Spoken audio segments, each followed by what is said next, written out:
Assalamualaikum warahmatullahi wabarakatuh. Selamat datang kepada peserta didik kelas 11 IPS dalam mata pelajaran Sejarah Peminatan bersama Ibu Fitria. Semoga kabar kalian selama masa PJJ ini masih dalam keadaan sehat walafiat. Di awal kelas 11 ini, kalian akan mempelajari kerajaan-kerajaan maritim Indonesia pada masa Hindu dan Buddha dalam sistem pemerintahan, sosial, ekonomi, dan kebudayaan, serta pengaruhnya dalam kehidupan masyarakat Indonesia pada masa kini.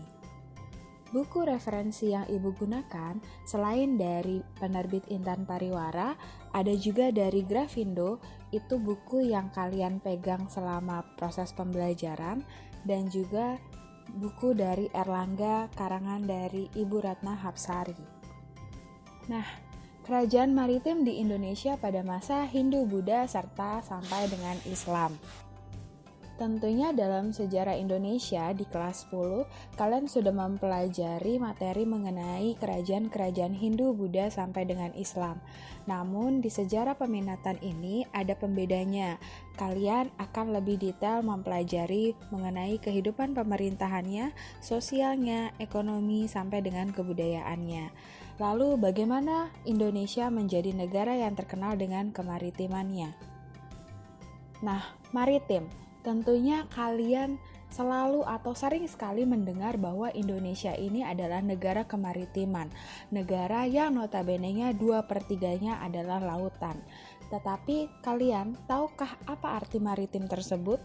Menurut Kamus Besar Bahasa Indonesia, maritim ini artinya berkenaan dengan laut atau berhubungan dengan pelayaran dan perdagangan yang terjadi di lautan.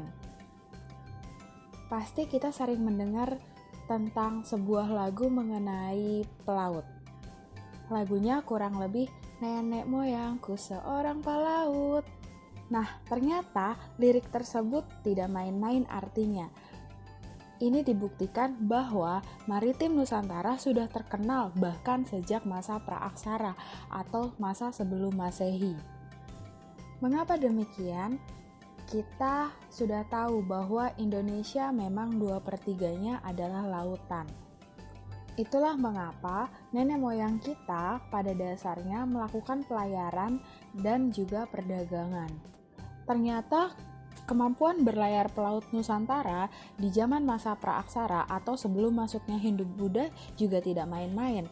Mereka yang pertama sudah menggunakan perahu bercadik tanpa unsur besi di dalam pembuatannya. Perahu bercadik sendiri dibuat dari sebatang pohon yang mempunyai garis tengah batang yang cukup besar. Pohon tersebut kemudian ditebang, lalu bagian tengahnya itu dikeruk dengan menggunakan alat yang sederhana, seperti beliung dari batu. Jika bentuk dasarnya itu sudah selesai, barulah diberi cadik di sisi kanan dan kiri dari badan perahu tersebut. Yang paling mengagumkan adalah teknik pembuatan kapal tersebut. Ini tidak ada unsur besi di dalamnya. Bahkan untuk menyambungkan satu papan dengan papan lainnya, para pembuat kapal ini menggunakan seperti tali ijuk atau pasak kayu atau gabungan dari keduanya. Nah, yang kedua, ternyata para pelaut kita sudah menempuh jarak yang cukup jauh atau jarak yang bahkan sangat jauh. Hal ini dibuktikan dengan keberadaan dari para pelaut Nusantara yang mengelilingi Asia Tenggara. Itu terbukti dari peninggalan negara yang dimiliki oleh bangsa Indonesia pada saat itu. Selain itu, ternyata para pelaut kita juga sudah mengenal navigasi dan juga mengenal arah angin, laut, musim, dan juga astronomi. Tentunya pelayaran tidak dilakukan begitu saja. Tujuan dari pelayaran sendiri adalah untuk melakukan perdagangan, di mana perdagangan ini untuk memenuhi kebutuhan kehidupan mereka. Seperti yang saya bilang tadi, bahwa Kepulauan Nusantara ini sudah melakukan perdagangan dengan wilayah-wilayah di Asia Tenggara. Ini dibuktikan dengan adanya negara perunggu dari Indonesia. Nah, menurut Heger, sebagai seorang peneliti, ternyata negara Indonesia yang terkenal yakni namanya negara Pejeng ini ditemukan di wilayah Asia Tenggara, serta juga ada negara tipe Heger 1 atau Heger 1. yang merupakan ciri-ciri dari budaya Dongson yang dari Vietnam. Di sini kalian bisa melihat perbedaan dari negara Heger dan juga negara Pejeng. Keduanya digunakan untuk upacara peribadatan kepada roh nenek moyang. Ternyata Indonesia atau dulu namanya Nusantara dikenal sebagai pusat transit perdagangan internasional. Hal ini dikarenakan bahwa Nusantara atau Indonesia itu berada di antara dua pusat perdagangan internasional, yakni India dan Tiongkok, di mana Selat Malaka atau yang berada di ujung Sumatera ini menjadi penghubungnya. Apa saja yang mereka jual? Tentunya yang mereka jual pada saat itu adalah rempah-rempah seperti kayu manis, cengkeh, dan pala yang saat itu memang sangat populer dan sangat dibutuhkan oleh masyarakat internasional. Banyak yang bertanya-tanya, manakah yang lebih dulu Indonesia melakukan kerjasama dengan India atau dengan Tiongkok? Ternyata beberapa ahli menyatakan bahwa Indonesia melakukan kerjasama terlebih dahulu bersama dengan India. Hal ini terlihat dalam kisah Ramayana dan Mahabharata pada abad ke-2. Tetapi sebenarnya Indonesia dengan India sudah melakukan hubungan internasional sejak abad ke-1.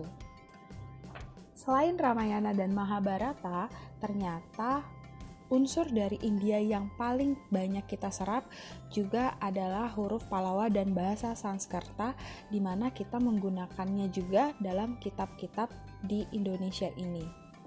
Huruf Pallawa dan bahasa Sanskerta sendiri merupakan huruf dan bahasa yang digunakan di India Selatan pada abad ke-5 sampai dengan abad ke-10 Masehi.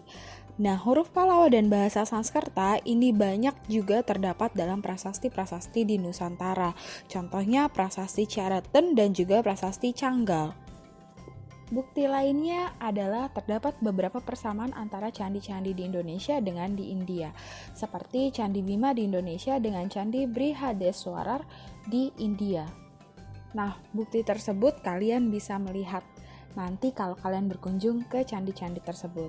Untuk bukti mengenai perahu bercadik juga kalian bisa lihat di relief dari Candi Borobudur ya. Ternyata India bukan hanya melakukan hubungan perdagangan ataupun unsur-unsur kebudayaan yang masuk ke Indonesia, tetapi India juga menyebarkan masuknya agama Hindu dan Buddha di Indonesia. Penyebaran awal Buddhisme itu diperkirakan antara tahun 500 sampai dengan 600-an Masehi. Kita coba review terlebih dahulu bagaimana teori masuknya agama Hindu dan Buddha di Indonesia. Seperti yang kalian tahu bahwa agama Hindu ini memiliki kastanisasi. Nah, teorinya pun agak-agak mirip dengan kastanisasi tersebut. Menurut C.C. Burke, Mons dan Majumdar bahwa teori agama Hindu yang masuk ke Indonesia ini perannya berasal dari para kesatria. Burke menyatakan hipotesanya bahwa peran besar dari golongan kaum kesatria ini dapat terlihat dari karya kesusastraan yang banyak menyebutkan kedatangan pangeran-pangeran ini dari India. Sedangkan Mons meyakini peran besar kaum kesatria setelah mengkaji sejarah politik yang terjadi di India dan munculnya dinasti-dinasti atau kerajaan-kerajaan yang ada di Pulau Jawa. Berikutnya ada teori Waisya yang diperkuat oleh pernyataan dari N.J. Krum, menyatakan bahwa para Waisyalah atau para pedagang ini yang menyebarkan agama Hindu dan Buddha ke Indonesia, di mana para pedagang ini menikahi para perempuan pribumi atau perempuan Indonesia. Lalu ada teori Brahmana yang pengemukanya adalah Van Leur dan Bosch. Mereka menyatakan bahwa kaum Brahmana pembawa ajaran agama Hindu ke Indonesia. Tetapi ada beberapa teori yang mengatakan bahwa kaum Brahmana tidak mungkin pergi ke Indonesia karena kaum Brahmana ini tidak bisa menyeberangi lautan. Lalu ada teori arus balik yang dinyatakan oleh Bosch, bahwa orang-orang Nusantara belajar langsung mengenai agama Hindu ke India yang ada di Nalanda. Oke, sekian dulu penjelasan dari Ibu Fitri mengenai latar belakang kemaritiman Nusantara dan juga bagaimana masuknya Hindu dan Buddha ke Indonesia. Untuk selanjutnya kita akan mempelajari mengenai kerajaan-kerajaan maritim yang bercorak Hindu dan Buddha. Ibu harapkan untuk materi ini kalian pahami terlebih dahulu mengapa Indonesia bisa menjadi negara maritim yang sangat hebat, bahkan sangat terkenal di dunia, nantinya menjadi sebuah kerajaan-kerajaan besar dan diakui oleh dunia sampai dengan masuknya Belanda ke Indonesia. Sekian penjelasan dari Ibu. Semoga kalian bisa terus belajar dan kita akan bertemu di kesempatan berikutnya. Terima kasih. Assalamualaikum warahmatullahi wabarakatuh. Selamat pagi.